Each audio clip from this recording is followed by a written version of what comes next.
जुन गल्लीमा म उभिएर हिँड्ने गर्थेँ त्यो गल्लीमा उठेको खिचेको कुकुर जस्तो हिजो समस्याको सरकार देखेको थिइस् आज बाढको सरकार कस्तो लाग्यो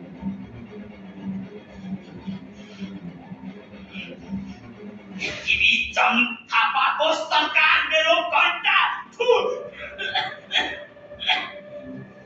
न्याय र सजाय दिएको रक्थ्यो भने घण्टा खाना मेरो मामाको जुत्ता काटिराखेछ खै त मरेर जाने फर्काएर ल्याउन त सक्दैनस् अरू राम्रोसँग दाह संस्कार गर्थे पैसा म दिन्छु म के भन्छस् भने तेरो छम्मालाई पनि त्यस्तै